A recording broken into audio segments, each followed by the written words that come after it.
On every ward, every nurse, every doctor, I think everybody who is frontline NHS, who are dealing with patients, are amazing.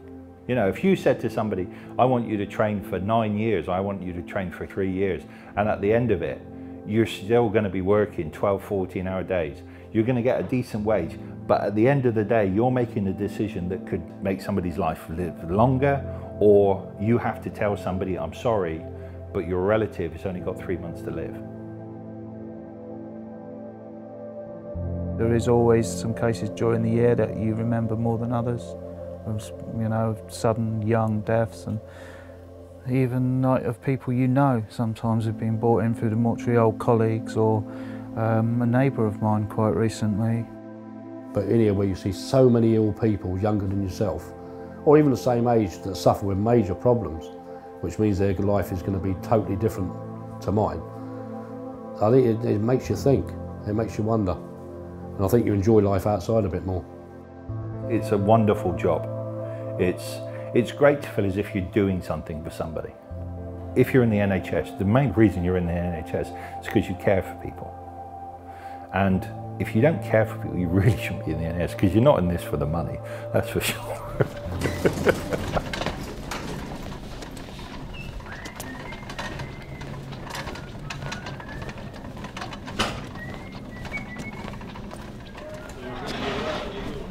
It was supposed to be a 6-month contract when I started, but 20 years later I'm still here. A lot of people think porters' jobs are bag carrying. They were years ago, but not anymore. You can't just walk off the street and do this job now. If the porters weren't here, it wouldn't run. Simple as that. We're the general dog's bodies with the NHS. If you want to know anything, ask a porter. That's us. We try to be sort of jovial, have a bit of fun with them. Some of them you can't have a bit of fun with because they're obviously too ill to laugh, but you can normally, with this sort of job, you sort of get a sixth sense about, as soon as you see a patient, you know you can have a chat and a laugh. I mean, they're not feeling too good as it is, they're ill, and they don't want to be in here, and it's boring sat on the wards. And they do like a bit of joviality and a bit of normality as well. But we have had people say that to us. If it weren't for you guys, I'd go nuts.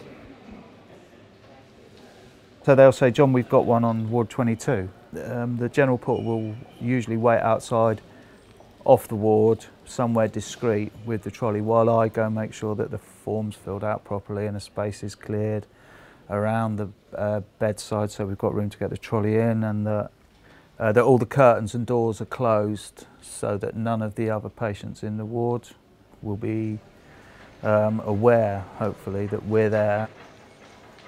We bring the deceased to the mortuary. One of us will check for wristbands and jewellery. We'll measure them and put them away while the other one fills in the paperwork.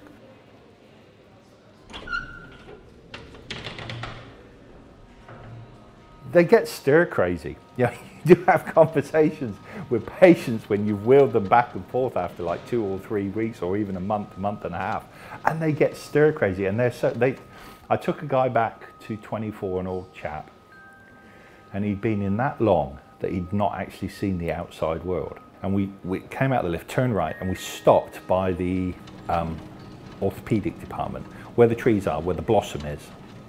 And he was lying in the bed, and we jacked the bed up and he just looked outside just to see the trees, just to see the outside world. Then we turned around and went round and stopped at the foyer just to watch the buses go by and the traffic. It really made his day just to see blossom and to see people walking around.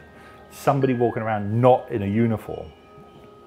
As long as a patient feels as if they have something to live for, or someone to live for, or someone who relies on them, they will fight and fight and fight. But if you've got nobody that relies on you, or you've got nothing to live for, you will just give up. Even if it's a minor thing, you will just give up, and that's it. Yeah, I mean, the Porter's Lodge, they've always had one. It's a historical Porter's Lodge. It's a central point for us. If anybody wants anything, they know where they can find us. We do take the mickey out of each other quite a lot, and it does get really, the language gets really bad sometimes. I'm the first, probably I'm the instigator of that, I don't know. So there's two sides to us. I suppose you could say we're like two different people, one in the lodge and one out here. It's totally different. We're all one big happy family, isn't it? Oh yeah, dysfunctional family. Dysfunctional family, yeah. The Adams fucking family, I think. I think even less than that actually, Al, don't you? Oh, it could be Mrs. Brown's family. Hey! Agnes. You ever watched Mrs. Brown? I've seen it once and I didn't like it. Fucking Agnes there, look. Agnes Brown. It does look it. Can you switch that camera off and they're like fucking Russians in a minute? Perfect. Is that not you, Mike? Why is that me? I found you in Look, cartoon it's got about form. the same hair. That's why I keep going, I don't know, what do you want to do? 'Cause I've had enough. It is a quick change when you walk out of that lodge into the corridor, because your job comes up on the screen and you might be in the middle of all that, what's going on, and it's a complete split-second change. As soon as you walk through that door, you're totally different.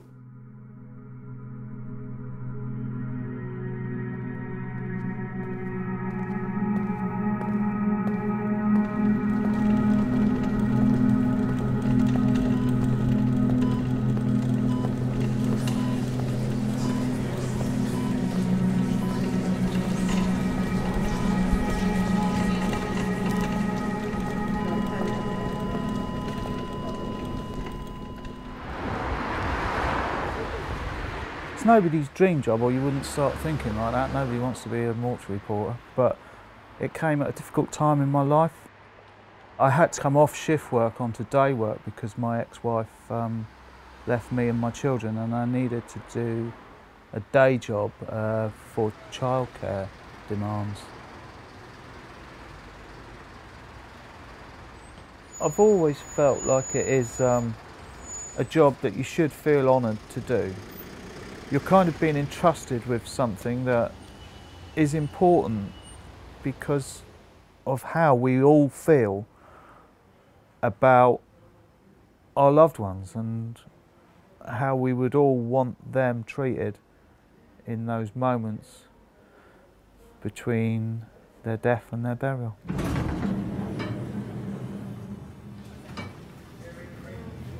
That makes you think when you get kids in that died. I personally, a number of years ago, I hadn't been over here long, an 8-year-old girl was brought with a cardiac arrest. There was a porter in presence in the resus room in case they wanted blood or anything else. The teacher from the school she was on the floor, fainted I think. The mother and father were outside in tears. And it just seemed odd that the doctor said, you know, we all agree we give up. It just seems odd for an 8-year-old, but putting her in the fridge, I helped put her away. That's the most unpleasant thing I've ever had to do here, I think. We're not supposed to talk about any of this stuff, but you know, you can't keep that thing in. Otherwise you'd be like a zombie for the rest of your life. You've got to let somebody else know, share the problem, as it were.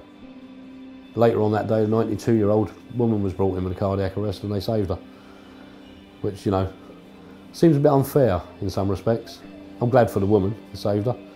But when an 8-year-old doesn't survive, it seems a bit unfair. Serving time in Ireland, in the military, just the mindlessness of it.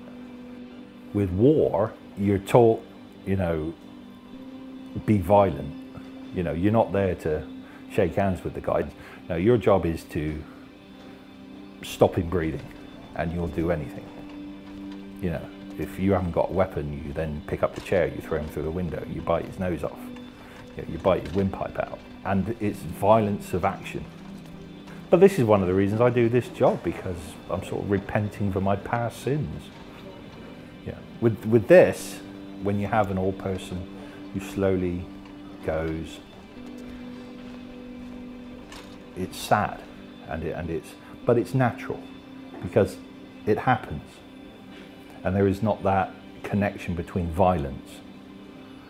But in war, or even a couple of idiots who are drunk and having a punch up, their intention is to hurt and harm, where the intention for here is to care for that person right up to that last second where we can't do any more for them.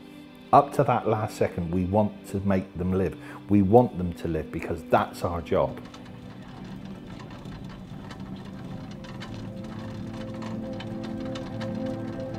My glass is half full. I've had a really good life, I've had good times, I've had bad times, but you know, it's just, you've got to try and be positive, especially in this environment where you are dealing with life and death.